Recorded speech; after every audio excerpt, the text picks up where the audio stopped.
Boa tarde a todos. Deus abençoe, sejam bem-vindos à Câmara Municipal. Eu sou o Luciano Julião, presidente da Câmara. Quero, primeiramente, agradecer toda a mesa, todos que compõem a mesa aqui, doutora Railda, doutor André, doutor Pelarim, a secretária Lana e a conselheira tutelar Elisângela. Cumprimento a todos que estão aqui, em nome da ARPRON também, a todos vocês que estão nos acompanhando, a todos que assistem, nos ouvem. Parabenizar e cumprimentar já meu amigo, o Jonathan Santos, vereador dessa casa, que é presidente da Comissão de Direitos Humanos, e, em nome dele, cumprimentar a todos da Comissão de Direitos Humanos, Jonathan. Parabéns pelo tema, um tema muito sensível. Estamos aí com a exploração sexual em crianças e adolescentes. Precisamos do apoio de todos, não só da ala política. Comentar também o Frederico, secretário de Direitos Humanos. É um tema que não pode ser só dos políticos, dos magistrados. É um tema que todos têm que nos ajudar a denunciar, ajudar a fiscalizar e para podermos ter êxito nisso. Sem mais demora, já quero passar a palavra para o presidente da Comissão de Direitos Humanos, o vereador Jonathan Santos. Agradeço a todos vocês aí. Muito obrigado a todos e um ótimo evento, Jonathan. Deus abençoe.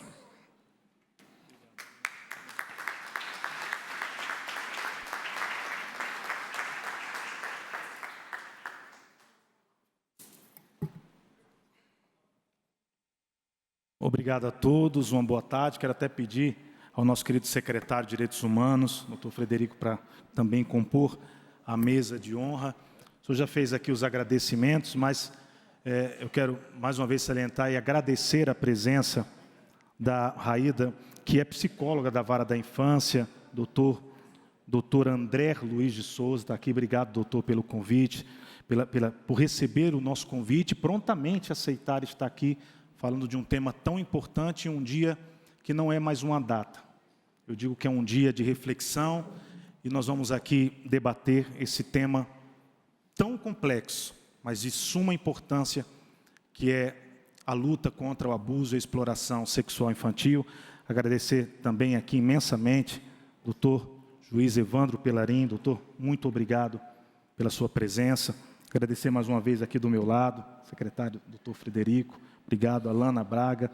Lana, obrigado sempre presente nessa casa. Hoje, para um dia muito importante, um dia tranquilo, mas um tema sensível, Lana, que a gente precisa debater e encarar de frente, né? Agradecer a Elisângela Kifalank, do Conselho Tutelar. Sendo assim, nós temos aqui alguns agradecimentos que eu vou realizar daqui a pouco. Agradeço aqui o público presente, público que nos acompanha através da TV Câmara.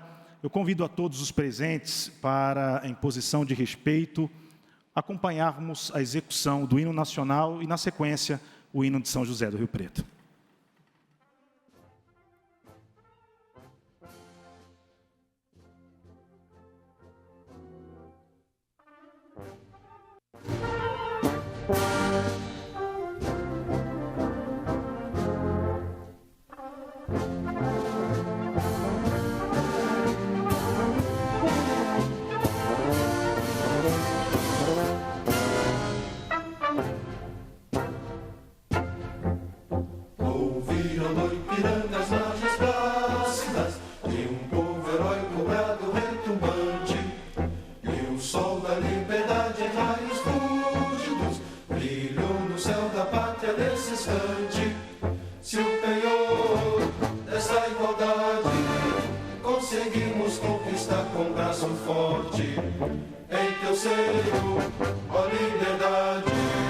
Desafio o nosso peito à própria morte.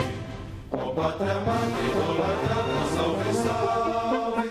Brasil, um sonho intenso, um raio vívido de amor e de esperança, a terra desce. Se em teu formoso céu risonho límpido, a imagem do cruzeiro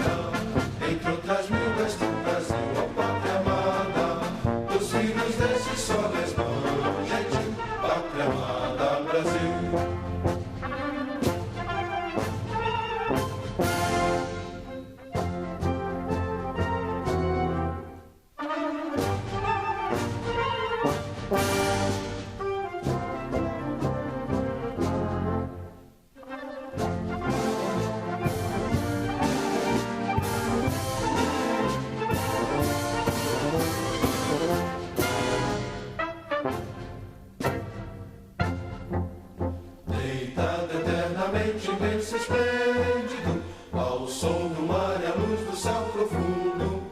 Fulguras ao Brasil, florão da América, iluminado ao sol do novo mundo. Do que a terra mais garrida, teus risonhos lindos campos têm mais flores, nossos bosques têm mais vida, nossa vida no teu seio mais amores. Ó pátria mãe, salve, salve, Brasil de amor eterno seja símbolo, o lábaro que ostentas estrelado, dedica o verde louro desta flâmula, mas no futuro e glória no passado. Mas serves da justiça clava forte, verás que o filho teu não foge a luta, nem teme quem te adora a própria morte. Terra adorada, entre outras mil és tu, Brasil, ó pátria amada, os filhos desse sol resplandente, pátria amada, Brasil.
Eu quero também agradecer a presença aqui da Joyce Massuda, que é coordenadora do Núcleo de Apoio Multiprofissional da Secretaria da Educação, a Thaísa, que é coordenadora da Escola de Gestão Pública. Também agradecer a presença aqui da Joyce Silva, assessora representando a vereadora Márcia, a Letícia da Associação Sem Segredo.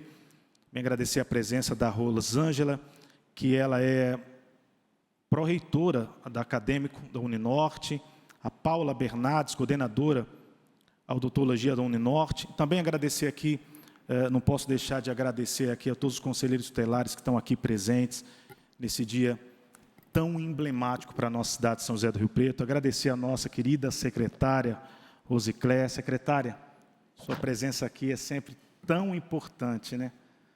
Esses dias tem vindo muito na casa, né? Verdade, mas hoje um tema extremamente importante para a cidade de São José do Rio Preto. Gente, eu quero começar com uma apresentação musical. O nome dessa apresentação musical tem o título de O Segredo é. Eu queria convidar as crianças para realizar a apresentação agora.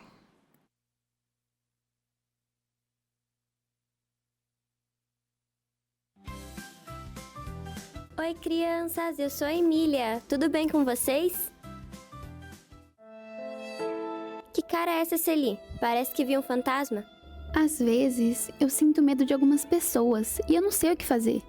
Pois não é que isso é coisa séria, Celi. A gente precisa enfrentar o medo de frente. E sabia que eu descobri um jeito de transformar o medo em coragem? Pera, o quê? Eu posso vencer o medo? Se você tiver um motivo forte pra lutar, sim. Olha, eu não sei não, hein? Mas tá bom, me conta. Primeiro, é preciso ter coragem. E isso você consegue dia após dia, usando a cabeça, pensamentos positivos e outras coisinhas mais. Como eu posso ter coragem? Oi, crianças, eu sou a Sabedoria e parece que eu vim falar em coragem. Coragem é agir com inteligência. Como, por exemplo, se alguém te pedir para que você guarde segredos, nunca façam isso. Não importa o que essa pessoa fale para você, procure alguém da sua confiança para contar tudo, mesmo que seja alguma coisa ruim. O medo não pode ser maior que a sua confiança. É preciso ter um coração valente para enfrentar os medos. Existem medos que nos trazem proteção, como ter medo de pular de lugares altos, senão você vai cair e se escripuchar no chão. Mas tem pessoas que querem te deixar com medo para que elas nunca deixem te fazer mal. Para vencer, é necessário ter coragem para enfrentar os medos que nos colocam em perigo. Então, por exemplo, se alguém me fizer carinhos esquisitos que nos deixam tristes e angustiados, eu devo contar para alguém de minha confiança? Isso mesmo, Celi. E tem mais uma coisa. Tenha coragem. Ninguém vai tocar em mim. Vou dizer não. Me ajudem, crianças, a repetir a frase. Se alguém te pedir segredos de coisas que te fazem mal, diga não! Se alguém te oferecer doces, brinquedos ou jogos para te ver sem roupas, diga não!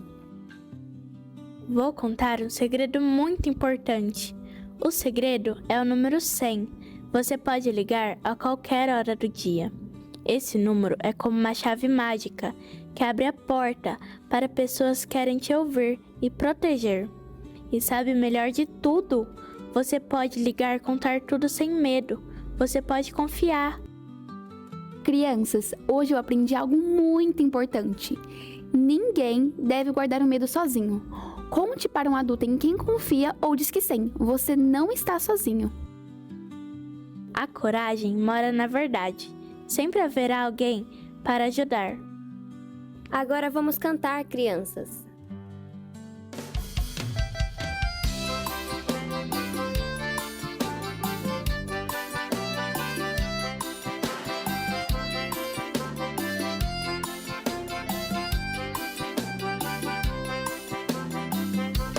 Várias partes do meu corpo tem cabeça, boca, pé e pernas também. Algumas partes ficam bem escondidinhas, uma delas fica embaixo da minha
Não tenha medo de denunciar e se proteger.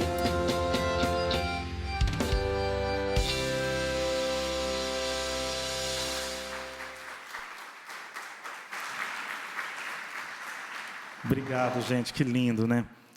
Pessoal, esse simpósio, para que vocês entendam o contexto da data de hoje, ele nasce da necessidade de ampliarmos esse diálogo sobre a proteção das nossas crianças e adolescentes.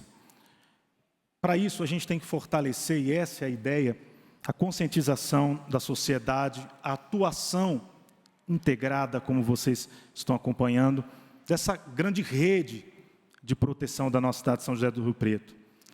Infelizmente, o abuso e a exploração sexual infantil ainda são realidades que precisam ser enfrentadas com seriedade, informação, responsabilidade e ação coletiva. Mais do que um debate hoje, esse encontro representa um compromisso com a defesa da infância, com a garantia de direitos e com a construção de uma sociedade mais humana e segura para as nossas crianças e adolescentes. É uma honra poder estar aqui com representantes da nossa cidade. Eu não posso deixar de lembrar da Comissão de Direitos Humanos, a quem eu sou presidente, e dos vereadores que fazem parte dela, vereador Felipe Alcalá, que não pôde estar presente, está numa agenda fora, vereador Odélio Chaves, que não pôde estar presente, mas mandou aqui o ofício com a explicação, também o vereador Marcelo Renato, que fez parte, vereador Anderson Branco, que agora retornou para casa, todos eles são importantes, não puderam estar, mas aqui estou lembrando o nome de cada um dos representantes da Comissão de Direitos Humanos, que tem aqui também o nosso secretário de Direitos Humanos de São José do Rio Preto. Então, quero começar esse debate, essa palestra, com a nossa secretária de Desenvolvimento Social, Lana Braga. Por favor, Lana. Agora sim. Boa tarde a todos, a todas presentes. Quero cumprimentar primeiro a mesa, Railda, nossa parceira dentro da secretaria, doutor André, doutor Pelarim, meu parceiro também de muitas lutas, Frederico Afonso, cumprimentando a Elisângela também, conselho tutelar. E, Jonathan, parabenizar você por essa ação tão importante nesse dia 18, né? Que é o dia no combate, né, ao abuso, à exploração sexual infantil contra a criança e o adolescente. Bom, a nossa secretaria vem fazendo já algumas ações dentro dos CRAS, juntamente aos CREAS, os CRAS que vêm fortalecendo esse vínculo para que a gente possa ter essa conversa com pais, com crianças, com toda a família. E lembrando sempre, né, que a maioria dos abusos acontecem ali no âmbito familiar, acontece com pessoas que são conhecidas, não é com pessoas desconhecidas.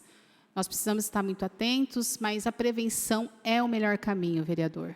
Então, é muito importante ações como essa, né? A gente viu o aumento dos casos.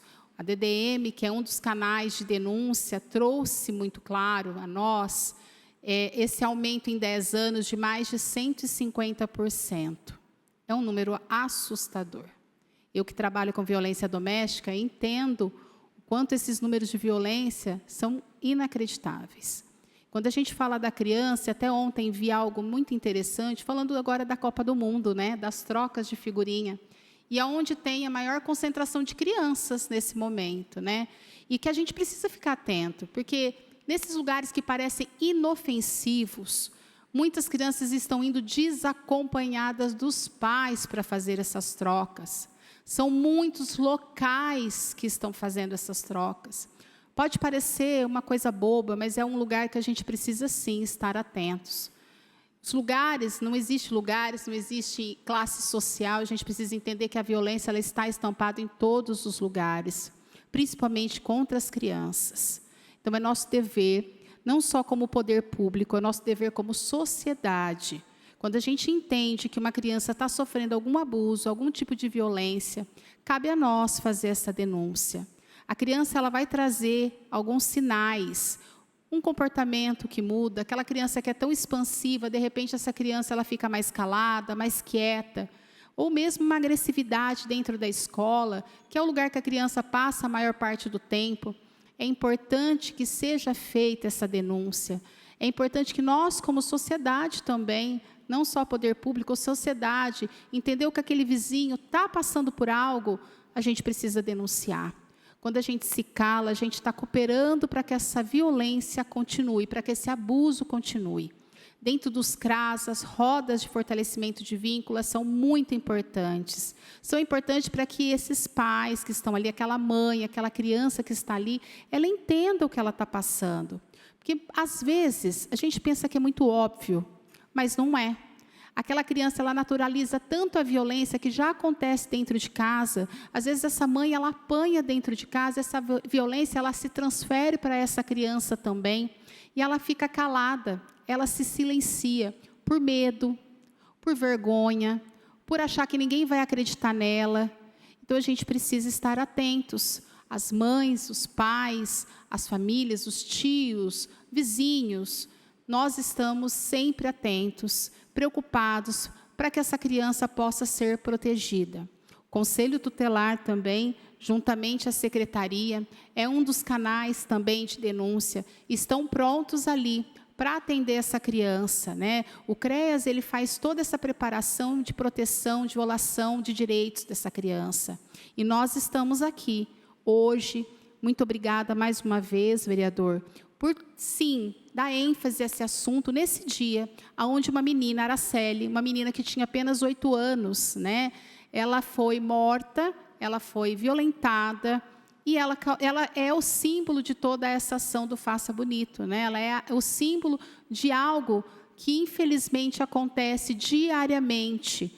E nós estamos aqui sempre prontos. Eu hoje estou como secretária do Desenvolvimento Social, estou aqui hoje muito feliz por poder participar de um momento como esse e sempre pronta, junto aos nossos canais de denúncia, juntamente também com o CRAS, com o CREAS, junto ao Conselho Tutelar, DDM, prontos para que a gente possa não só combater, mas prevenir, porque a prevenção ainda é o melhor caminho. Campanhas são importantes, comerciais, falas, as músicas, a internet hoje deixa os nossos filhos, deixam as crianças à mercê de toda a violência. Os jogos, nós precisamos estar de olho a tudo isso. A internet hoje, apesar de não ser lugar de criança nas redes sociais, a gente entende que as crianças estão desprotegidas dentro da internet. Aquelas crianças que as mães precisam trabalhar, que não tem aonde deixar essa criança fica ali desprotegida, porque elas às vezes ficam o dia inteiro no celular. Então, nós precisamos estar atentos a tudo isso, para que essas crianças possam ser protegidas. Então, eu agradeço mais uma vez, bom simpósio a todos. Quero também cumprimentar a minha amiga querida Rose Claire, que também está aqui presente, que tem feito um trabalho maravilhoso. Parabéns, amiga. Estamos juntos no combate. Muito obrigada. Nós que agradecemos, secretária. Obrigado pela sua reflexão. Agradecer aqui a presença do meu amigo vereador Jean Dornelas. Muito obrigado, vereador, pela presença. Continuando aqui a nossa palestra, eu quero passar aqui a palavra para o secretário de Direitos Humanos, doutor Frederico Isidoro, por favor.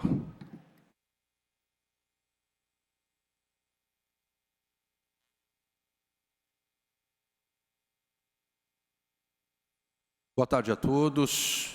Vereador Pastor Jonathan, no qual cumprimento toda a mesa. Há 26 anos era criada então a data de hoje, de 18 de maio. Muitas vezes, quando uma lei cria uma data específica, questiona-se mais uma lei, mais uma data. Mas eu acredito que se não tivesse essa lei há 26 anos, não estaríamos sentados aqui, no mínimo, discutindo essa questão. A lei nem sempre consegue resolver, né? Ela cria uma data, mas ela força toda a rede de proteção a conversar. O tema do simpósio fala vozes que protegem, que nossas vozes, de fato, exerçam a proteção devida.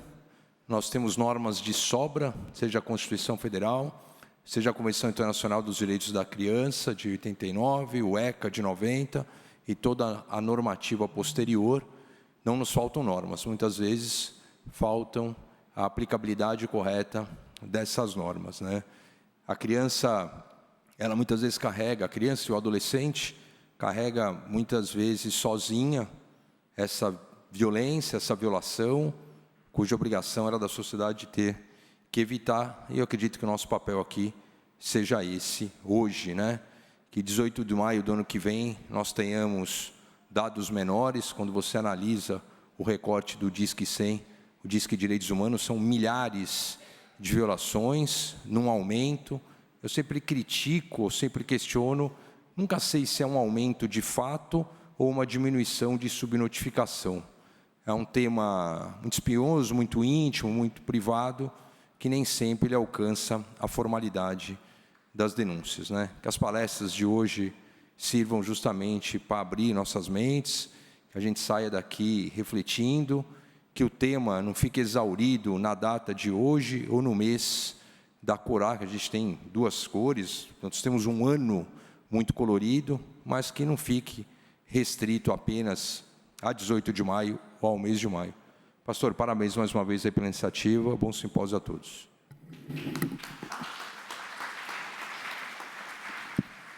Nós que agradecemos, doutor, a presença do senhor aqui. É um tema muito importante e quando nós observamos os números alarmantes, gera em nós uma preocupação. Em uma época de rede social, chega muito rápido as informações, a gente se depara com notícias trágicas todos os dias, que nos deixam, quando se trata principalmente criança e adolescente, perplexos, não é verdade?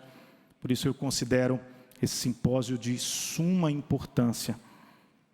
Eu quero passar a palavra para a nossa secretária de Educação, Rosiclé Quartieri. Secretária, por favor.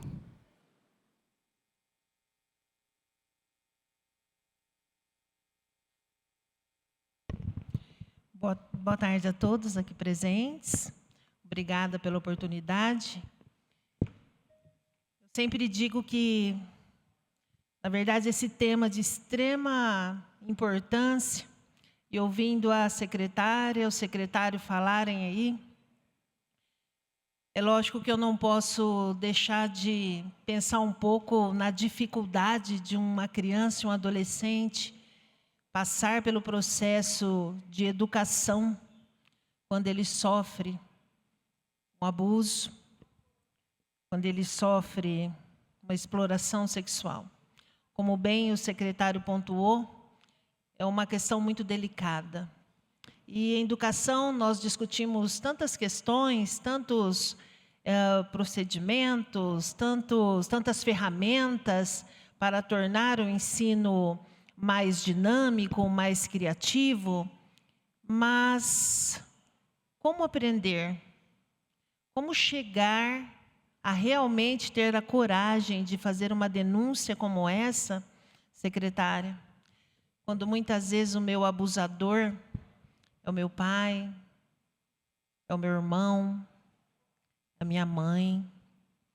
E os meus 25 anos como educadora, com muito orgulho, muitos momentos, muitas experiências assim com muitos alunos eu vivenciei. Então, momentos como este, como bem disse o secretário, são muito importantes para que nós possamos refletir, em especial os educadores hoje, como olhar, como enxergar, como se dá o processo de aprendizagem dessa criança. Por que que muitas vezes é tão difícil?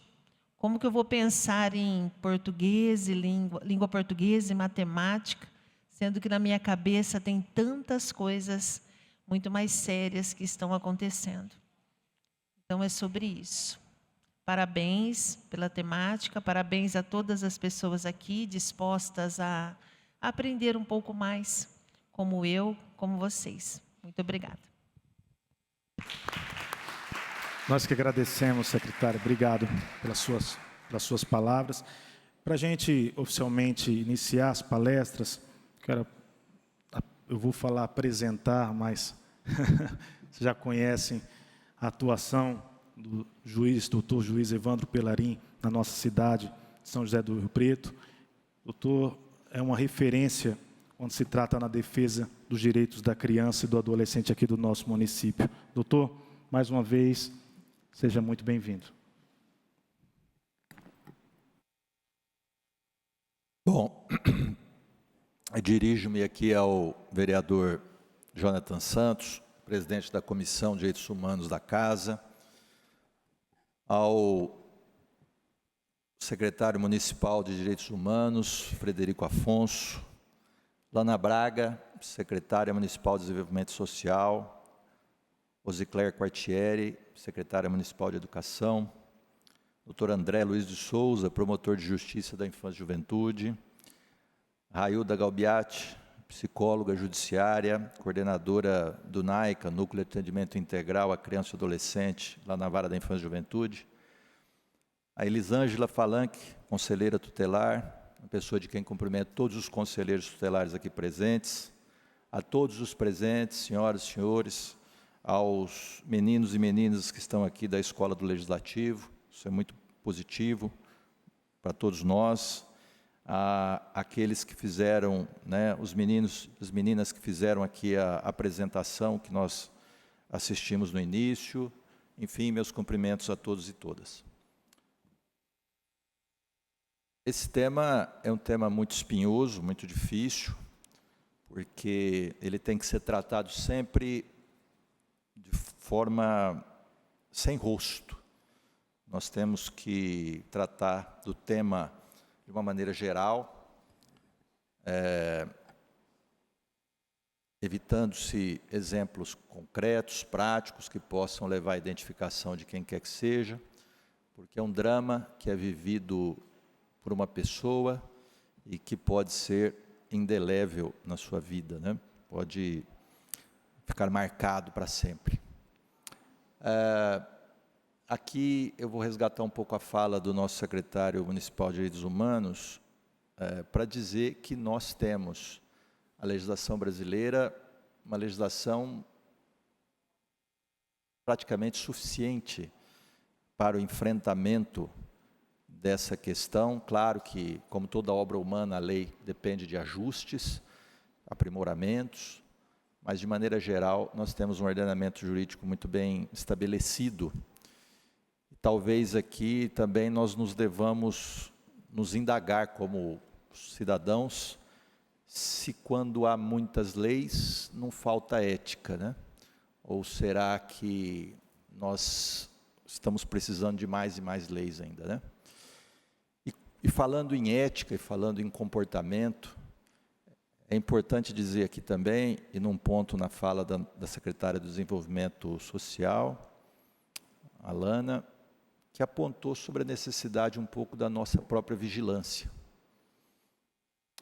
Ela fez referência às redes sociais, nós temos legislação para as redes sociais também, uma legislação que é uma legislação programática, que ela está em aplicação, ela não tem aplicabilidade imediata, ela depende de muitas diretrizes que vêm da Autoridade Central de Proteção de Dados, mas já estão em funcionamento alguns dos novos dispositivos.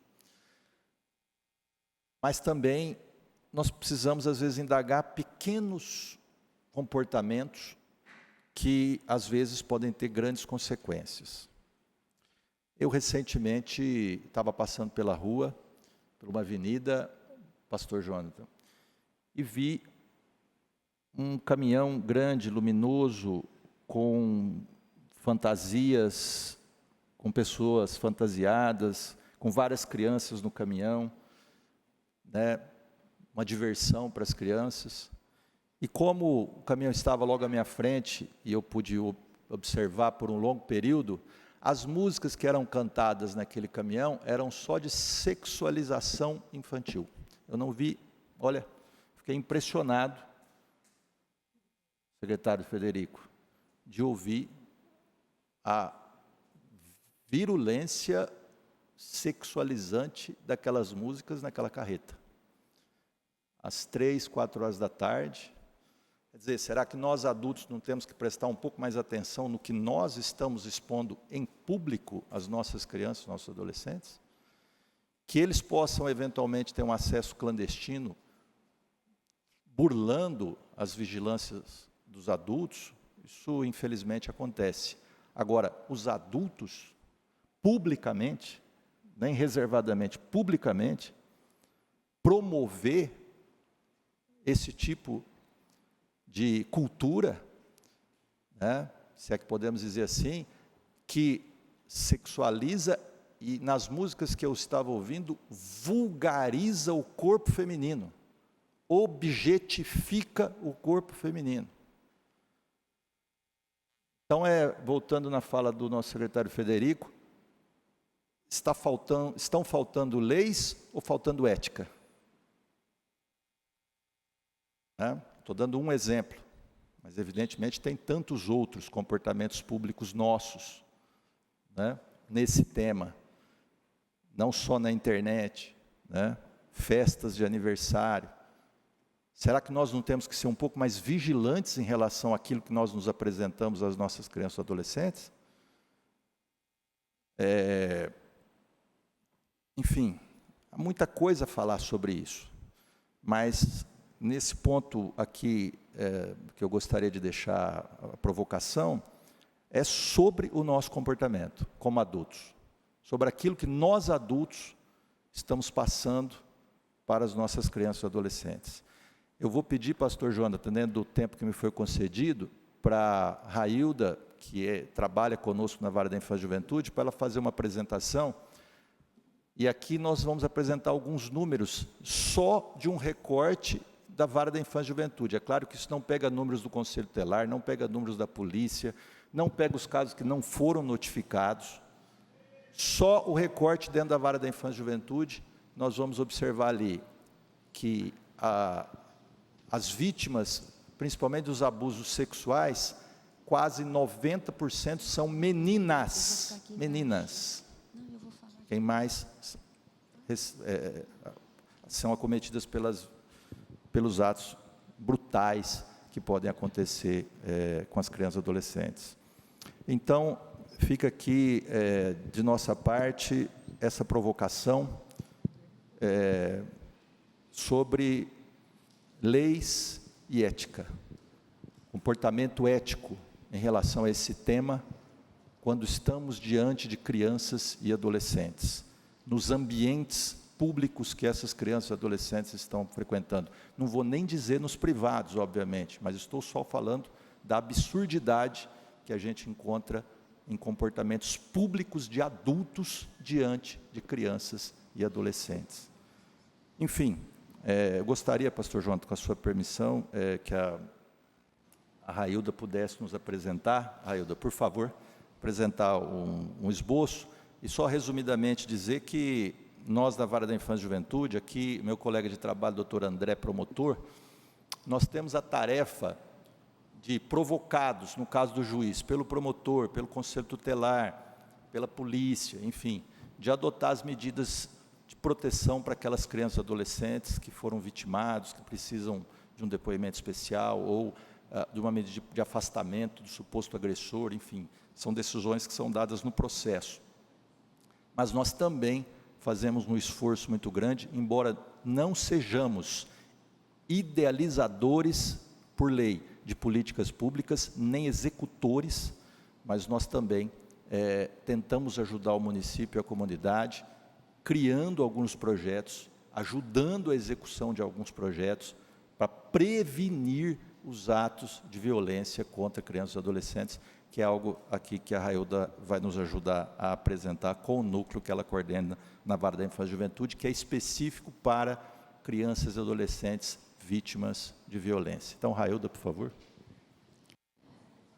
Boa tarde a todos, cumprimento a mesa, todas as autoridades presentes, profissionais da rede de proteção, que todos os dias dedicam o seu trabalho à proteção de crianças e adolescentes, conselhos tutelares, universidades, cumprimento aqui especialmente a pró-reitora, coordenadora da UNORTE, do curso também de psicologia e odonto, Os dois cursos estão aqui presentes. A UNORTE tem sido nossa grande parceira nas ações do NAICA. cumprimento o pessoal do terceiro setor, privado, né, e demais presentes. Como o doutor Evandro falou, nós não somos executores de serviços, mas temos tentado oferecer a nossa colaboração numa temática tão urgente, né, e tão importante como essa. Em 2024, em março, o doutor Evandro criou na Vara da Infância o NAICA, que é o Núcleo de Atenção Integral à Criança e ao Adolescente, e com o propósito de realmente cuidar, né, um pouco mais de perto dessas situações de violações de direito contra crianças e adolescentes e também colaborar na integração dos serviços. Então, desde março de 2024, a gente já vem desenvolvendo algumas ações em diferentes locais, né, seja nas escolas, nas creches, nas universidades, nos serviços de acolhimento. E hoje eu queria começar falando para vocês da atuação que a gente tem tido nas escolas, né? Pode passar, por favor. A gente foi para as escolas baseadas nesses números. Vocês vão observar que é uma demanda crescente a cada ano, mas que teve um pico muito significativo no ano de 2024. Nós tivemos 282 pedidos de proteção na Vara da Infância, processos, tá? E o depoimento especial, gente, nós também tivemos uma linha bem crescente, né? 178 em 2024, 187 em 2025. No NAICA, a gente tem trabalhado 3 lugares onde a criança pode estar em diferentes momentos. Ou ele está na família, ou a criança pode estar no serviço de acolhimento, ou ela pode ser colocada em família substituta, adoção, né? Então, a prioridade sempre é a permanência da criança na família biológica, mas, diante de alguma situação de violação de direitos, ela pode chegar num serviço de acolhimento, e quando ela chega no serviço de acolhimento, já se começa a trabalhar a reintegração. Mas, muitas vezes, essa reintegração não é possível, sejam para os pais ou para a família ampliada, e aí a criança pode ser colocada em família substituta por meio da adoção. Mas, nesses locais, a gente percebe com outro... Pode voltar um minutinho, por favor? Esse local permanece, gente, que é a escola, né? A escola é sempre um espaço permanente de proteção, escuta e identificação de vulnerabilidades. Por quê? Porque é na escola que a criança permanece a maior parte do tempo, é na escola que ela vai constituir vínculos de confiança, é onde, às vezes, ela tem um afastamento, mesmo que temporário, do agressor, né? E onde a gente encontra as crianças e adolescentes, porque muitas vezes a gente vai nos territórios e a gente não encontra. Muitas vezes a gente encontra crianças até 8 anos. A partir dos 8 anos é bem difícil, né? E, segundo as pesquisas também, a escola é o local onde ocorre o menor número de violências, em torno de 2%. Então, podemos dizer que a escola ainda é um lugar seguro, né, para criança e para adolescente. E foi pensando nisso que, em 2022, janeiro de 2022, como o doutor Evandro fala, a gente importou um projeto que se chama Eu Tenho Voz. Esse projeto, ele foi idealizado por uma juíza, né, a doutora Herta Hollenberg, hoje desembargadora, né, no Tribunal de Justiça, e veio com a proposta de levar informação, orientação, capacitação, né, da rede escolar e colher relatos espontâneos, de uma forma que a criança se sentisse segura, né, com a presença de juízes, de equipes técnicas capacitadas para fazer isso. Nós entendemos que o relato espontâneo é talvez o único momento que a criança tem, ou o adolescente, de pedir socorro e de ser atendido, né? Do que a gente, né, levantou, né, nesse tempo de atuação nas escolas, que foram 7 escolas por enquanto, geralmente a gente faz 2 escolas por ano, né? Então, nós já estamos na 7ª escola. A gente atende uma demanda do 6º ao 3º ano do ensino médio. Então, nós atendemos poucas crianças, né? A gente fala que a demanda maior é adolescente, diante desse número, né, desse ano que ela está. Nós já apresentamos a peça Marcas da Infância para 4.429 crianças e nós já colhemos 145 relatos espontâneos. Isso de janeiro de 2022 a novembro de 2025. Vou falar de uma forma rápida, né, nós temos pouco tempo aqui, do que a gente colheu desses 145 relatos espontâneos. Então, predomina a violência sexual, seguida da violência doméstica, e depois, em um menor número, violência física, bullying, cyberbullying. Vocês vão perceber que esses gráficos evidenciam a predominância do público feminino, e isso espelha uma realidade nacional, né? Geralmente acontece com meninas, isso não quer dizer que não aconteça com meninos também, mas num percentual bem menor. Pode passar, por favor.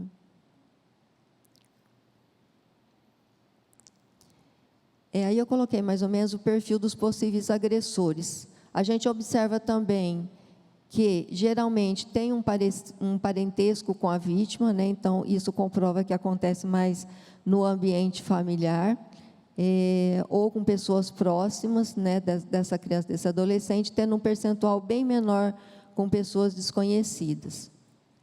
Vem em seguida da violência sexual a violência doméstica. A gente tem percebido que isso tem crescido bastante, né, principalmente nos territórios vulneráveis, e a figura materna aparece, né, como uma figura possível agressora. A gente acredita que, por essas escolas estarem nos territórios vulneráveis, seja em função da mãe ser essa figura mais presente e responsável por essas crianças e adolescentes. São territórios que têm muitas famílias monoparentais, né? Quando não é a mãe quem cuida, é a avó. Isso a gente observou bastante. E aí, em 31,7%, apareceu o pai, né, como possível agressor da violência doméstica. É diferente da violência física, que aparece o pai, né, como possível agressor, no maior número, né, e a mãe num segundo lugar, né? E é atribuído também, muitas vezes, ao padrasto, né, essa violência física também. O bullying e o cyberbullying, a gente observou que ele começou a aparecer nos relatos espontâneos nas escolas no ano de 2024. Por quê? Por mais que a gente observe que aconteça isso, para os adolescentes isso é naturalizado, né? O adolescente ele só relata quando ele está numa situação bem grave, ou de ameaça, ou de assédio.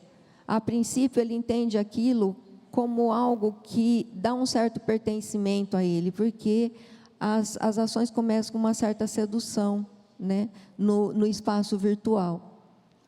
E o bullying, por mais que apareça como um número reduzido, a gente percebe que ele permeia todos os outros tipos de violência.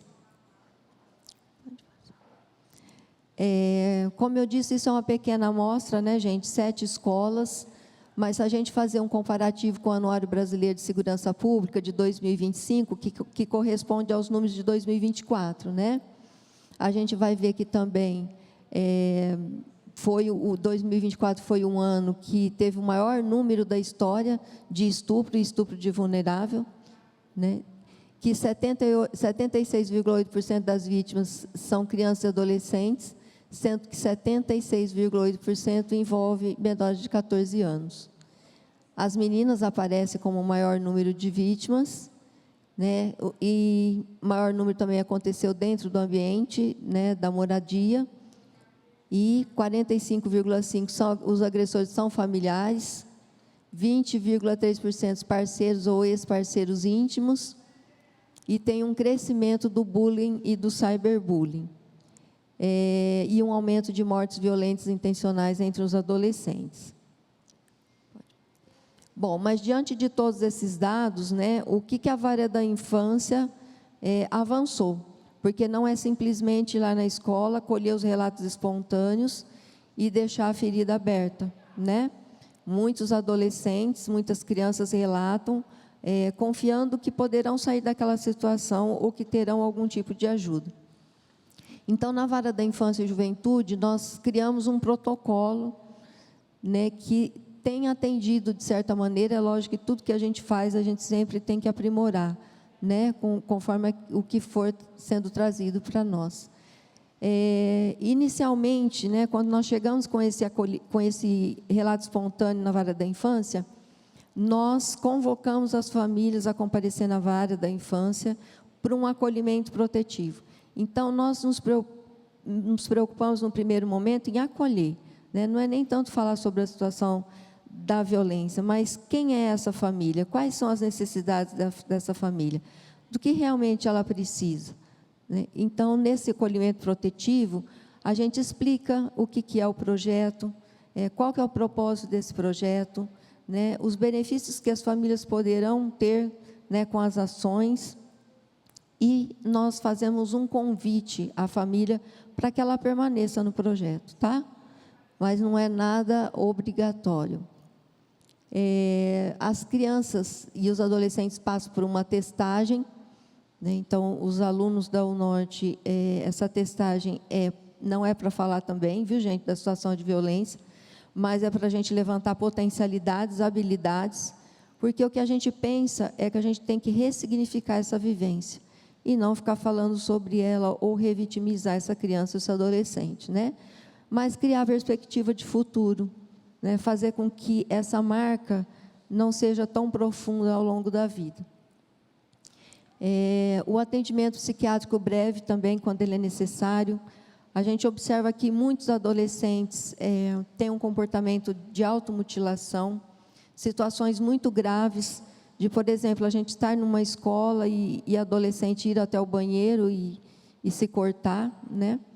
E depois vir e pedir ajuda para mostrar realmente o sofrimento, o que ela está passando. E, às vezes, tem transtornos alimentares também, ansiedade muito intensa. Então, essas situações são atendidas pelo nosso voluntariado, a princípio, lá na Vara da Infância, pela doutora Ana Marta Bom Jardim, esclarecendo que é um atendimento temporário e breve, tá? Ela faz uma consulta, medica, depois ela faz mais uma outra de acompanhamento e depois ela vai encaminhar para a rede, né, para o atendimento continuado, tá? Para a rede de saúde. E depois da gente terminar todo esse protocolo, essa família é novamente chamada na Vara da Infância e a gente presta uma devolutiva, né? E a gente sempre colhe outras questões e a gente tenta encaminhar, né, e dar prosseguimento. Então, a gente faz esse monitoramento o tempo todo, junto à escola, junto às famílias.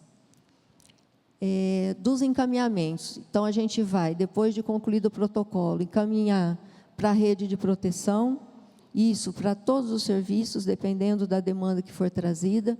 A gente continua nas escolas, então, a gente presta todo o auxílio para as diretoras, né? Vamos registrando os casos que continuam aparecendo, fazendo os encaminhamentos que são necessários. Naquela testagem, né, o resultado dos testes, habilidades, potencialidades, a gente encaminha os adolescentes para atividades laborativas e as crianças para projetos sociais. Então, muitas crianças têm uma habilidade muito grande para a música, para a dança, para o esporte. Então, a gente tenta fazer isso como uma forma de transformar a vida delas. O atendimento psicológico ele é oferecido de imediato pela UNORTE também, viu, gente? Lá na clínica, todos são encaminhados e são convidados. Isso depois do acolhimento protetivo, da gente explicar a importância desse atendimento. Então, todas as famílias, elas sabem o porquê que elas estão sendo encaminhadas. E o atendimento psiquiátrico, que eu já falei para vocês, que é um atendimento breve. Isso, a maioria, casos crônicos e agudos, mas a gente gostaria de explicar que nos casos agudos tem um protocolo diferente, porque precisa da responsabilização do agressor, né, e precisa ser aplicadas medidas protetivas de urgência, boletim de ocorrência, perícia física, comunicação ao MP, ao Conselho Tutelar e também o preenchimento da ficha SINAM. É uma parceria muito importante também no casos agudos, que eu gostaria de citar aqui, é do HCM. O HCM atende essas crianças e adolescentes já num atendimento para profilaxia, e isso traz uma celeridade para o atendimento e também oferece um atendimento humanizado, né, com a equipe do Projeto Acolher. Bom, proteção e prevenção na primeira infância. Eu acho que, a partir de todos esses dados aqui, falando de uma maneira muito rápida, mas a gente sempre pensa que a gente deve chegar primeiro que o agressor, né? E a gente, então, para chegar primeiro que o agressor, a gente tem que trabalhar na prevenção, e de uma maneira muito efetiva, né? No Brasil, há 18 milhões de crianças na primeira infância. Em São José do Rio Preto, de 0 a 6, 7,6%. Este número representa 36.533 crianças em São José do Rio Preto, colocando aí um total, né, de habitantes 480.393. Proteção na primeira infância deve ser compreendida como prioridade absoluta e investimento estratégico de toda a sociedade. Quando cuidamos das crianças nos seus primeiros anos de vida, prevenimos violências, fortalecemos vínculos, reduzimos desigualdades e promovemos o desenvolvimento humano. É uma frase muito assim que eu acho que é pertinente aqui hoje. Toda criança ou adolescente tem direitos legais e proteção plena. A garantia está na lei, mas a aplicação e a efetividade dependem de nós, adultos que criamos, participamos ou executamos as políticas públicas. Então, que a gente saia daqui hoje, não só com uma reflexão, mas que a gente tome atitudes efetivas, né? Nós estamos lidando com uma situação, uma realidade que cresce de forma acelerada e silenciosa, expondo as nossas crianças e adolescentes todos os dias, principalmente no ambiente digital. Bom, mas não acabou ainda. Eu gostaria de apresentar um vídeo para vocês de tudo que a gente tem feito. E eu falo de tudo que eu acho muito pouco ainda, né? A gente precisa avançar bastante. Mas é um pouquinho que a gente fez desde março de 2024 para cá. E nós entendemos que a aproximação com essas realidades é muito importante. É a partir dessa aproximação que a gente conhece realmente essa demanda e o que realmente acontece, né? É com o estabelecimento de vínculos de confiança que a gente vai poder conseguir ajudar, né? E entender realmente os sentimentos, o que causa, né? Quais são os danos, quais são os prejuízos que uma criança traz quando ela sofre esse abuso em tenra idade. Por favor, pode... Não está abrindo?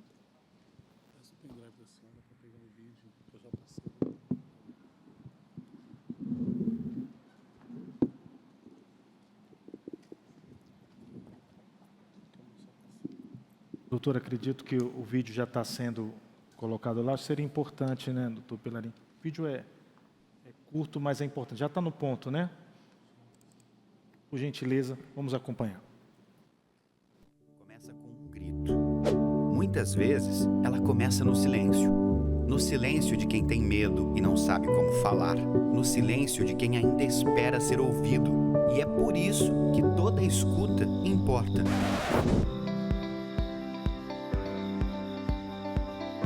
Foi nas escolas que esse movimento começou a ganhar forma. Em 2022, a Vara da Infância e Juventude de São José do Rio Preto, em parceria com o IPAM, implantou na cidade o projeto Eu Tenho Voz. Um projeto criado para levar informação, sensibilização e capacitação sobre a violência aos profissionais da rede de proteção, à equipe escolar, às crianças e aos adolescentes, no espaço onde eles passam grande parte da vida, a escola. Com a peça teatral Marcas da Infância, o tema passou a ser tratado de forma lúdica, realista e empática. E quando a escuta acontece com segurança, o silêncio pode ser interrompido.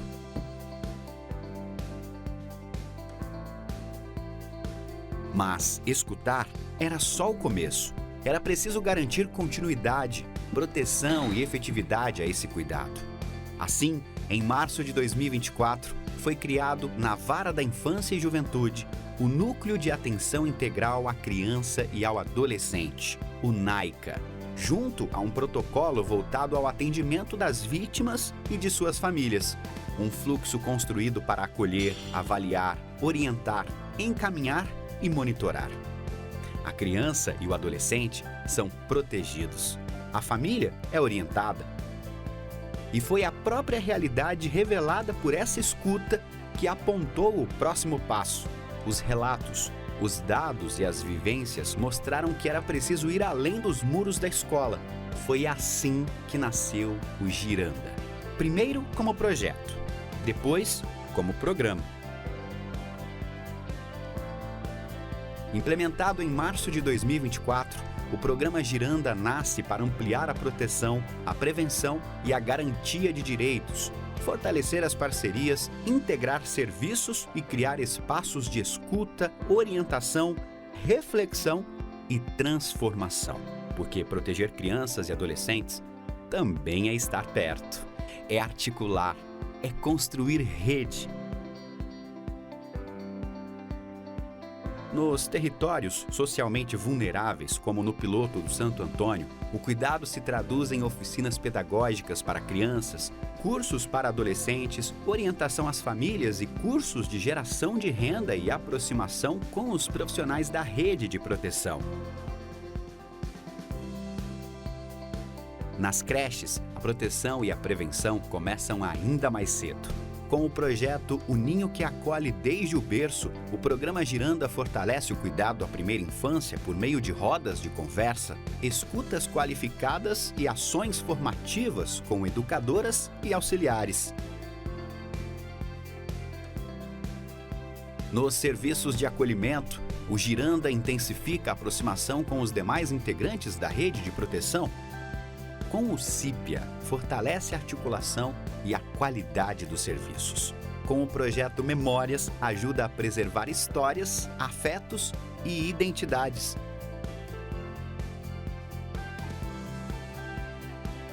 Nas universidades, a escuta também se transforma em cuidado e em construção de conhecimento.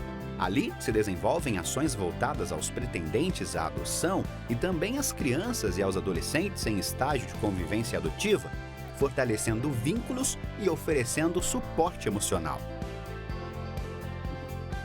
E nas escolas, a presença permanece. Com as cuidotecas, a Vara da Infância e da Juventude segue promovendo oficinas com alunos e professores, fortalecendo vínculos, prevenindo conflitos, estimulando empatia e tornando o ambiente escolar um espaço ainda mais seguro de escuta.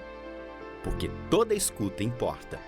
E é a partir dela que o cuidado se organiza, transforma realidades e previne a violência.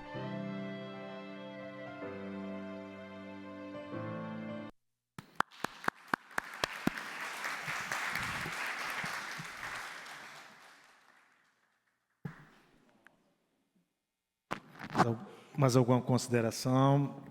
Doutora?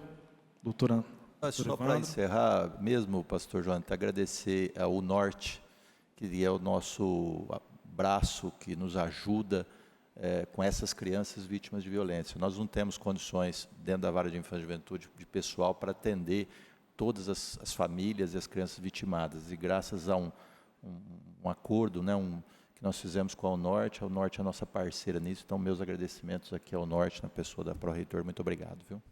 Agradeço a todos, merece o aplauso. E nós agradecemos cada um dos senhores pelas contribuições, reflexões. Posso deixar de agradecer a doutora. Muito obrigado, doutora. Hoje a senhora trouxe para nós mais uma reflexão, né?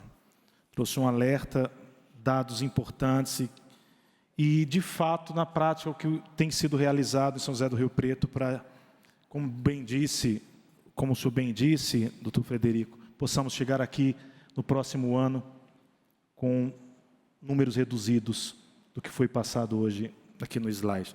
Continuando, né, agradecendo ao doutor Evandro Pelarim, eu quero passar a palavra para o doutor André. Doutor André, que é promotor de justiça da Vara da Infância e Juventude aqui de São José do Rio Preto. Por favor, doutor. O pastor, perdão, é tantas pessoas para agradecer e assim, nós só atuamos com tantos parceiros que a gente esquece, enfim, faz parte da... agradecer o projeto Ninho do Bebê, que tem nos ajudado muito, na pessoa da doutora Cláudia Boutros, que é a médica pediatra, também um projeto parceiro da Vara da Infância em tudo isso aí. Por favor, doutor, obrigado, agradeço. Uma salva de palmas para o Ninho do Bebê, para todos que compõem essa grande rede de proteção às nossas crianças e adolescentes de São José do Rio Preto. Doutor André. Boa tarde. Eu não pretendo encompridar muita conversa, porque acho que todo mundo já está cansado, né? Mas saudar todos os integrantes da mesa aqui. É uma grande satisfação estar participando de um evento e narrar um pouquinho qual que é o objetivo do evento, né? O objetivo é a semana que a gente, né, discute a questão do abuso e exploração sexual, como disse a Alana, de uma menina, Araceli, que foi vítima de um abuso sexual e depois isso se transformou em legislações. É um momento para a gente visualizar, para a gente discutir e para a gente prevenir, né, a questão do abuso sexual, para que ele não chegue, né, nas esferas. Nós trabalhamos dentro do... O Ministério Público trabalha dentro de 3 esferas, quando a gente fala em abuso e violência sexual. A primeira esfera é o que nós estamos fazendo aqui hoje, é a esfera de prevenir, para que isso não aconteça, para que o abuso não aconteça. Quando a gente fala em prevenção, a gente tem que trabalhar no assunto de ações articuladas em relação a todos os órgãos de proteção de criança e adolescente. Não só o Judiciário, não só o Ministério Público, não só o CRAS, não só o CREAS. Mas quando a gente fala em proteção, a gente se utiliza do artigo 227 da Constituição para dizer que é dever da família, da sociedade e do Estado. Ponto. Essa é a primeira questão quando a gente fala na questão de prevenção e para discutir a questão do abuso. O que eu tenho visto? Né? A Railda até levantou a bola com esses números aqui. O que eu tenho visto? Eu tenho visto uma falha da política pública de São José do Rio Preto, né? Porque a gente tem aumento aí na alta complexidade, principalmente nos serviços de acolhimento institucional, o que está havendo alguma falha dentro do sistema de garantia, porque quem faz as intervenções na questão de proteção de criança e adolescente é o município. Né? A gente citou aqui inúmeros órgãos, CREAS, CRAS. Quando a gente for procurar, a gente vai procurar o município, ponto. Tá? Essa situação da violência contra a criança na questão da prevenção, ela é obrigação da educação, ela é obrigação da assistência social, ela é obrigação da saúde, ela é obrigação da cultura, né? Que às vezes a gente só trabalha no tripézinho, né? Ela é obrigação da habitação, e todas as outras secretarias e coordenadorias que existem dentro do município. Então, uma coisa que me preocupa, o aumento do serviço de alta complexidade, né, que está aumentando serviços que deveriam estar dentro da atenção básica. Segundo, outra coisa que eu noto em 12 anos, tá? E agora eu falo assim para a rede, alta complexidade não trabalha com carreira solo. Tá? Alta complexidade não trabalha com carreira solo. Tem que se trabalhar dentro de um colegiado, né, fazendo as intervenções necessárias, e de 12 anos que eu estou aqui trabalhando, muito carreira solo que eu estou vendo. Outra coisa também que a gente precisa entender na questão de prevenção da violência é a questão do seguinte, é a precariedade no serviço público, principalmente com relação ao recurso humano. Em 4 anos começam determinados técnicos, determinados secretários, e daí muda a gestão, muda todo mundo. Né? Aí o que se construiu se perde. Hoje nós perdemos o que é capacitação de enfrentamento de abuso sexual, porque ninguém sabe trabalhar com abuso sexual. No mínimo tem que ter uma capacitação. E aí se troca servidores, se troca funcionários, se troca o que for. E aí tem que se recomeçar de novo. E o recomeçar de novo é o quê? Um retrocesso. Então, quem está aí para proteger, que somos nós, município, que somos nós, Ministério Público, nós estamos e devemos usar a carapuça de que nós não estamos trabalhando direito. Né? E o único órgão que não tem funcionário, não tem órgão técnico, não tem ninguém é o Ministério Público. E o Ministério Público é um órgão de defesa. Eu não tenho psicólogo, eu não tenho assistente social, eu não tenho nada. Né? Então, eu espero, né, que a rede venha a exercer o seu papel de intervenção e que se possa fornecer ao Ministério Público para que ele provoque o judiciário naquilo que a gente necessita. Né? Outra coisa, a questão, quando a gente vai discutir, a gente tem que discutir o fluxo. O fluxo de Rio Preto até hoje não está feito. Em 12 anos que eu trabalho aqui, ele não está feito. Ninguém sabe. Né? As questões do fluxo é o seguinte, leva para o juiz o promotor e deixa eles se virarem. Deixa o promotor se virar. E a gente trabalha dentro de uma legislação dizendo o seguinte, a primeira coisa que um promotor de justiça da infância aprende é a convivência familiar. Olha, só em casos excepcionais você tira de casa. Né? Focamos hoje, muitas vezes, a criança que chora, que berra, que não enfrenta nada, e deixamos o agressor dentro de casa. Por quê? Porque o agressor bate, o agressor xinga, o agressor faz barraco, e a lei fala, se protege a criança afastando o agressor, trabalhando com intervenções com o agressor. Segundo, quando a gente está na ausência de fluxo, eu queria ter mais tempo, mas, por exemplo, educação. Onde regula o fluxo? Decreto 9603 de 2018. É só vocês pegar lá, pega o artigo 11, está todo o fluxo que vocês têm que fazer. Olha o fluxo aqui, ó, acolhimento. Olha o fluxo aqui, informar a criança ou adolescente os direitos e os procedimentos que serão feitos a ela, encaminhar a criança a atendimento emergencial, se precisa, para outro serviço, comunicar o conselho tutelar, né, e as redes de ensino devem contribuir para as vulnerabilidades que possam comprometer o pleno desenvolvimento escolar. Então, o fluxo está num decreto. Profissional de saúde, todos os profissionais que atuam atendendo criança e adolescente, pediatra, psicólogo, mesmo que seja particular. E agora eu abro um adendo. Aqui em Rio Preto, se garante sigilo para outro parceiro da rede. Eu não posso passar nada, porque eu não posso passar para o Conselho Tutelar, porque eu tenho que garantir o sigilo. O que é isso? Não existe sigilo quando se trabalha em quem são os atores de garantia do sistema de proteção. E a gente sabe quem que é os atores de proteção? Os atores de proteção é família, sociedade e Estado. Agora, quando a família é abusadora, ela não é agente de proteção. Então, sigilo para ela. Sigilo para o advogado. Agora, a rede não pode ter sigilo. O Conselho Tutelar, que é o órgão da sociedade, que é um órgão de defesa da sociedade, que é mais que o Ministério Público, porque ele pode aplicar medida independentemente da atuação do magistrado, ele sequer é informado das ações. E a lei foi muito robusta e foi muito prazerosa, a Lei Reborel, que ela fala autoridade policial e Conselho Tutelar. Por quê? Porque são órgãos distintos. A autoridade policial vai apurar crime, a autoridade vai apurar repressão, não vai prevenir. A autoridade policial, se muito ela vai fazer, é de proteção, porque o caso já ocorreu. E aí, quando a gente trabalha em caso que já ocorreu violência, a gente tem que falar no CREAS, a gente tem que falar em média complexidade. Então, o fluxo da educação está aí. O fluxo da saúde, visibilizar uma intervenção precoce.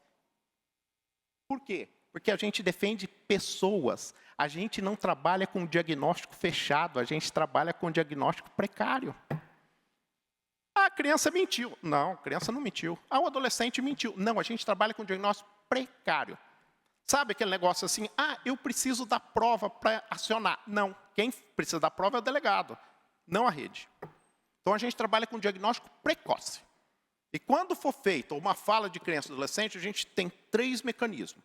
A gente tem a revelação espontânea, que pode ser feita em qualquer lugar, qualquer órgão, na justiça, na educação, na saúde, na cultura, na habitação, no esporte, em qualquer lugar, quando criança e adolescente quer fazer uma revelação espontânea, ela tem que ser atendida.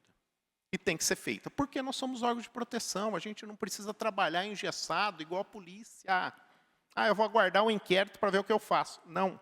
Eu vou mandar o caso lá por fora e não vão, porque o decreto que eu citei da educação fala que ela tem que ter acompanhamento diário, permanente, independentemente aonde o processo está. Por quê? Porque a proteção é em qualquer lugar que a criança interage. E o segundo lugar que ela interage é na escola. Ela interage no vizinho, ela interage na praça, ela interage no bairro. Tudo isso é um sistema de proteção. Então, o fato de encaminhar lá no Ministério Público, ao juiz, cessa a intervenção da... Não. Não cessa. Por quê? Porque a criança pode ter outro tipo de proteção. E uma coisa que ela é bem robusta, a legislação, é o Conselho Tutelar. O Conselho Tutelar é um órgão de defesa. A diferença do Conselho Tutelar do juiz e do promotor é que ele é um órgão desburocratizante. Ele não precisa de papel igual a gente. Basta fala, basta exigência. E o Conselho Tutelar requisita. E muitas vezes nós depositamos no Conselho Tutelar toda a sorte de uma criança. Ah, revelou aqui na escola um abuso, manda para o Conselho Tutelar. O que aconteceu? Não, o Conselho Tutelar não fez nada. Lógico, o Conselho Tutelar tem limites. Todos os órgãos têm limite. O que não tem limite é a intervenção da rede de proteção, da política de atendimento do município. Isso eu tenho sentido uma falta muito grande, mas muito grande mesmo. Tá? Segundo, eu trouxe aqui, e depois eu passo para vocês, o Código de Ética Médica e o Código de Ética do Psicólogo. O psicólogo que acha que tem que ter sigilo, o Código de Ética, no artigo 2º aqui, fala quais são as exceções que ele não precisa manter sigilo. Tá? Então, não tem que ter sigilo em rede de proteção. Né? E a gente fica evitando isso, e quando estamos dentro de uma proteção, a gente não sabe como trabalhar. Para onde vai? Aí termina onde? Juiz e promotor. Aí acha que o juiz e promotor ele é a salvação de tudo.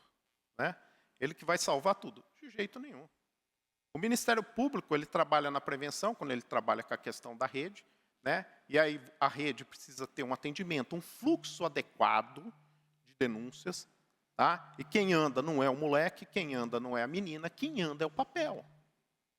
Cada uma dentro das ações articuladas deve saber. Então, em regra, é toda uma obrigação, seja da saúde, educação e todas as coordenadorias que existem dentro do sistema de garantia de São José do Rio Preto. Lógico que a gente permite que o gestor venha e fale, ó, vou fazer isso, vou fazer aquilo. Mas dentro de uma questão de proteção integral, se houver uma falha, lógico que o Ministério Público vai ficar cobrando.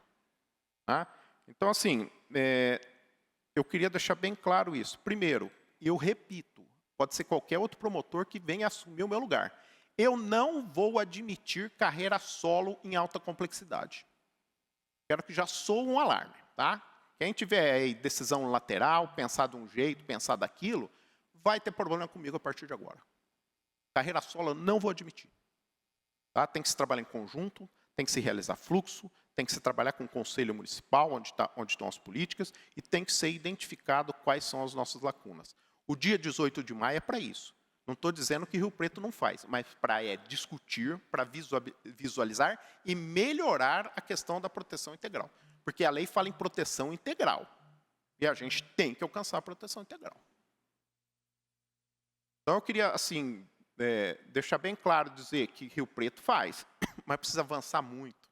Tá? E me preocupa muito quando a alta complexidade está na frente da atenção básica, porque serviço não está acontecendo. E quando não está acontecendo, leva lá, descarrega lá em promotor e juiz, para que promotor e juízo seja a salvação das coisas. Eu não sou salvação de mais nada. Eu sou salvação de cobrar município. Ah, o promotor não tem assistente social. Não. Eu tenho a função de cobrar. Eu cobro. Eu sou pago para desconfiar e eu sou pago para cobrar. Só isso. Eu não tenho equipe, eu não tenho assistência, eu não tenho, tanto que eu preciso do judiciário, eu preciso acionar a rede. E espero, né, que essas crianças de hoje, principalmente a questão da rede social, aquilo que o doutor Evandro deixou bem claro, né? Ah, o caminhão de som. O caminhão de som já teria que ser comunicado a quem de direito no município, e o município já exercer um poder de polícia, porque o exercício de poder de polícia está na lei. A administração pode exercer o poder de polícia. Ah, vou guardar o juiz e o promotor. Que é isso? Então, se o caminhão fala com essas frases aí com relação a crianças, essas coisas, e crianças estão lá dentro, ou ele muda, ou tira as crianças, ou impede dele circular. Ah, mas vai causar prejuízo econômico. Problema, dane-se. Quem desproteger criança e adolescente tem que sofrer a questão econômica, tem que sofrer tudo que é necessário. Então, a gente precisa, nesse momento, entender que nós precisamos avançar demais, porque as coisas elas acontecem. A rede social está uma coisa assim, disparate. Né? E existem leis para isso. E hoje vai ser fácil identificar quem posta, quem não posta. Hoje vai ser muito fácil. Mas aí a gente vai trabalhar no quê? A gente vai trabalhar na proteção e na repressão. E a gente pode prevenir isso. E esse evento é justamente para isso, para conscientizar a população, conscientizar os pais, conscientizar os serviços. conscientizar a sociedade, conscientizar a família, né, que nós precisamos de prevenção. Para quê? Para que as coisas não aconteçam. Elas não podem acontecer com esse número enorme que a Railda citou. Por que está tendo muito depoimento especial na justiça? Porque ninguém está fazendo escuta. É por isso. Ninguém está fazendo escuta. E o número é maior, porque a Railda não pegou da vara de violência, né, Railda? Não pegou da vara de violência doméstica. Que são outros profissionais. Então, o número é muito maior. Né? Se a gente está fazendo DE, é porque a criança foi estuprada, a criança foi violentada e a gente está querendo prova. Agora, por que a escuta não está funcionando? De como proteger? É o pai? Vamos tirar de casa? Não vamos? Vamos aplicar uma outra medida? Quais os serviços que nós temos? Né? Então, esse evento é justamente para criar isso na sociedade, porque a sociedade também é responsável de proteção. Quando a gente fala em proteção geral, a gente fala todo mundo, a sociedade, tanto que a Lei Riborel pune quem não fizer a denúncia, inclusive qualquer particular, e o legislador brasileiro está fazendo a parte dele. O legislador brasileiro não acredita que a sociedade e a própria rede vai dar conta. Tanto que todos os eventos que envolvem criança e adolescente hoje tem tudo aumento de pena. Vocês viram a mudança do Código Penal aí. E tudo muda por quê? Porque não resolve, aumenta a pena. Não resolve, aumenta a pena. Né? E agora a pena passa igual do furto, passa de 2 a 8 anos, não se cria um presídio, vocês vão ver estourar o presídio logo, porque aumenta a pena, não aumenta o presídio, né? Mas não é isso que nós queremos. Não é isso que nós queremos. Mas vai chegar um momento que a gente não vai ter onde pôr preso, e aí vai para a rua. Aí a gente vai começar a escolher. Você vai, você sai. Né? Então a gente tem que... A prevenção é justamente para um evento como esse. Como é que está o fluxo? O que precisa melhorar? O fluxo está bom. Não está bom. Não está bom. Eu falo com a minha experiência aqui de 12 anos. O fluxo não está bom. Estamos dando muito ênfase em alta complexidade dentro de Rio Preto. Se está dando ênfase em alta complexidade é porque embaixo não está se resolvendo. Tá? Vocês desculpem a fala, mas eu teria uma fala mais leve, mas eu não consigo. Graças a Deus a Constituição me deu o direito de falar o que eu quero, né? Desde que não fira direitos fundamentais. Mas o Ministério Público está de olho. Principalmente com relação às políticas de atendimento do município. Tá? Eu estou com um monte de ação estrutural lá para o doutor Evandro julgar. Que não tem médico, que não tem UTI, que não tem UTI para neonatal, está tudo com ação. Tudo com ação. Tudo. Porque eu não vou mais fazer questão de diálogo. Não dá para fazer diálogo. Né? Então, o que não for, vou resolver. Tá? A secretária está aqui, ela tem que resolver. Foi um comunicado lá dizendo que para buscar criança e adolescente na escola tem que ser maior de 18 anos. Já mandei o município pegar o carro e levar todo mundo na casa. Vai ter que resolver, porque eu vou decidir desse jeito. Ou resolve isso, né, criando situação de verificação de risco, ou já determinei. Pega o veículo, quem o pai não for buscar e leva para casa. Dane-se se o município vai gastar R$1 ou R$2. Dane-se. Criança tem que ter proteção. Já que é 18 anos, leva para casa. Doutor, não quer levar para casa. Cria política lá para atender a criança até 3 horas, 4 horas da tarde, hora que o pai... Mas não é política de educação, não. Vai dar outras atividades para a criança. É assim que eu resolvo. O doutor chegou ao extremo. Dane-se. Eu não entro na seara do município, só que eu peço. Então é o seguinte, a partir de hoje, eu estou avisando a educação. Já determinei, pega o carro e leva. Quem não tiver 18 anos e ficar na escola, pega o carro e leva. E é o carro do município. Pessoal, muito obrigado. Tá? Uma oportunidade que eu tinha para falar aí. E... vai sair mais coisa, que o promotor está mudando um pouco de visão, a rede vai perceber logo, logo. Abraço.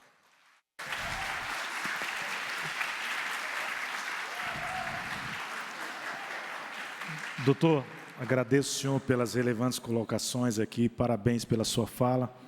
Acredito que a revolta que nutre dentro de cada um de nós, que Rio Preto possa despertar, que não seja só um dia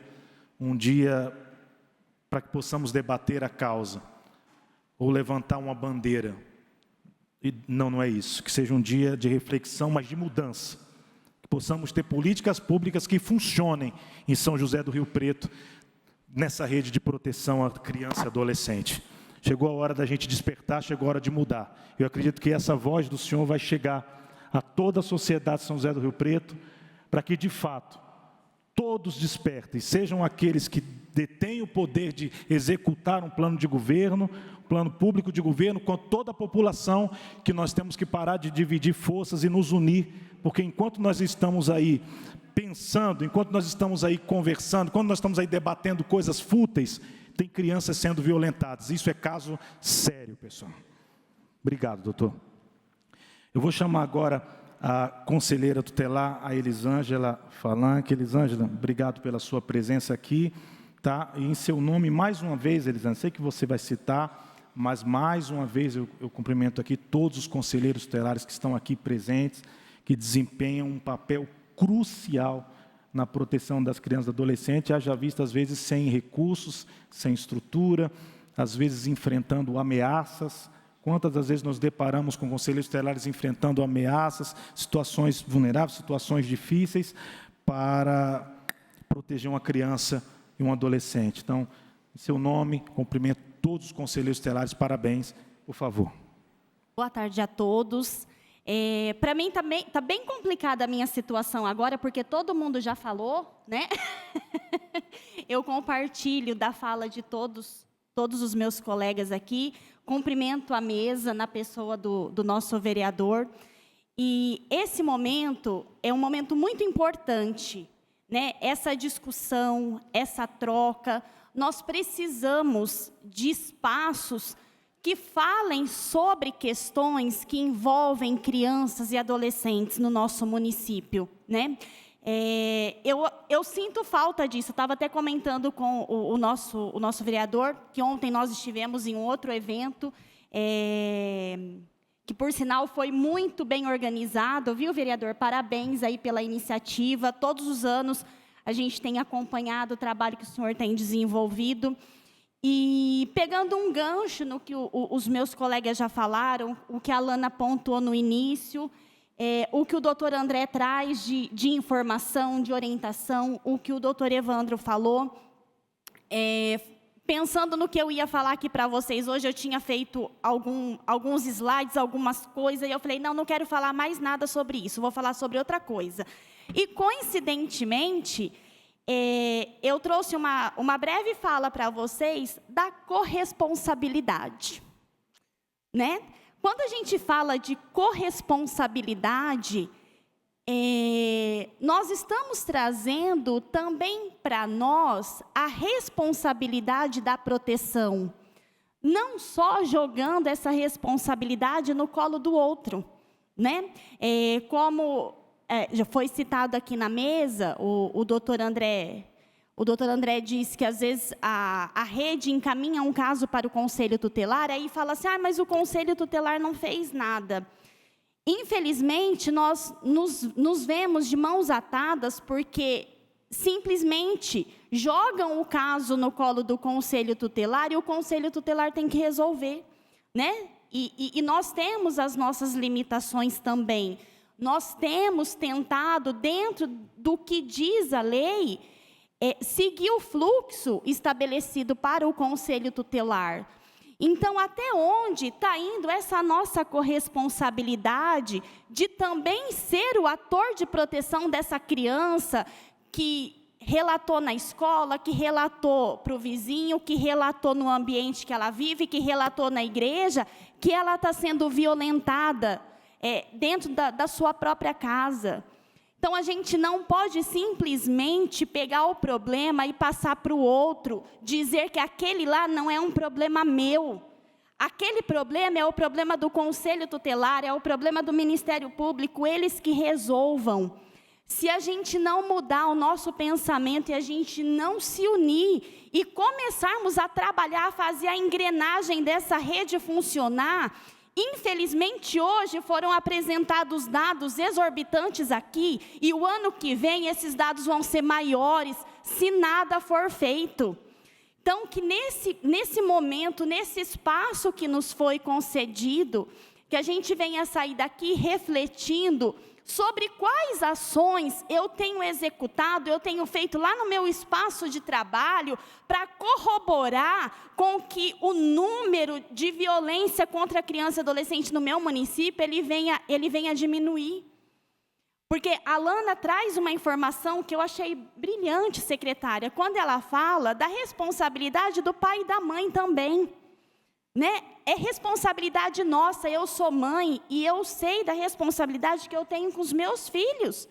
Só que, infelizmente, nós vivemos numa sociedade que é aquilo, o pai e a mãe dão o celular para a criança porque ele chega do trabalho de uma carga exaustiva e ele quer paz. Aí o que ele faz? Ele dá o celular para a criança. Ah, não, ele vai jogar, ele vai assistir um desenho, ele vai ficar quietinho, ele vai me dar sossego. Eu sempre digo, gente, que muitas vezes dentro da nossa casa, o nosso filho, o nosso neto, o nosso sobrinho, o nosso irmão, ele está correndo mais perigo do que se ele estivesse na rua. Hoje o índice de violência cibernética é muito alto e a gente tem que estar atento, a gente tem que prestar atenção. Vamos propagar a divulgação da denúncia. Vamos propagar os canais de denúncia. Muitas das vezes, lá na nossa sociedade, onde a gente mora, as pessoas não sabem que podem fazer denúncias anônimas. Então, vamos levar a informação, porque só com a informação, o fortalecimento dessa rede, a gente vai conseguir um avanço em relação à proteção das nossas crianças e dos nossos adolescentes. Então, eu deixo aqui o meu agradecimento. Parabenizo mais uma vez, vereador, pela iniciativa, que tenhamos mais pessoas dispostas a iniciativas como essas, e vamos trabalhar juntos para que ano que vem, quando a gente estiver aqui nesse lugar de novo, a gente venha ter um resultado positivo de todas essas ações que a gente tem executado. Eu até criei uma frase que eu particularmente gosto muito, que diz o seguinte, que quando a rede funciona, o agressor recua e a infância floresce. Então, que nós venhamos sair daqui pensando no papel que nós exercemos dentro da nossa comunidade e sobre o que nós temos feito para garantir a proteção dessas crianças. Agradeço mais uma vez a oportunidade e o Conselho Tutelar está à disposição a quem precisar. Nós estamos lá diariamente para atendê-los, para ser comunicados dos casos e vamos trabalhar juntos, tá bom? Agradeço a oportunidade. Nós que agradecemos, Elisângela, pelas importantes contribuições e reflexões aqui apresentadas. Nós chegamos ao fim, gente, e nesse encerramento desse importante encontro, a Câmara Municipal de São José do Rio Preto, por meio da Comissão de Direitos Humanos, agradece imensamente, tanto aos palestrantes, quanto a todas as autoridades aqui presentes, as instituições parceiras, a Escola do Legislativo pelo apoio institucional e a emissão de certificados, as crianças que apresentaram aqui o musical, a todos os participantes que aguardaram até agora. Só deixar um aviso que os certificados de participação serão disponibilizados pela Escola do Legislativo no e-mail informado pelo QR Code de confirmação de presença, tá bom? Enfim, que esse ano não seja, ou esse encontro, não seja apenas teórico e não termine agora. Que cada informação que foi compartilhada aqui se transforme em vigilância, acolhimento, denúncia, eu digo denúncia responsável e proteção. E que possamos proteger nossas crianças e adolescentes. Isso, gente, tem que ser um compromisso de toda a sociedade. Nós nos apiamos um pouco das redes sociais no dia de hoje. A gente lida todos os dias com esse universo, doutor André, de política, e a gente se depara com tantas pessoas inflamadas, né? Tem que ter cobrança, tem que cobrar sim, tem que cobrar o poder público sim. Mas eu vi poucos falarem sobre essa pauta tão importante. Talvez muitos se preocupam com o engajamento nas suas mídias, nas suas redes sociais, mas esquecem que dentro de casa tem uma criança, um adolescente, que possa talvez estar sofrendo algum tipo de abuso. Nós temos que fazer parte dessa rede. Isso é responsabilidade nossa. Tem que ser um compromisso de toda a sociedade riopretense. Meu muito obrigado pela presença de todos e que Deus proteja as nossas crianças. Uma excelente tarde.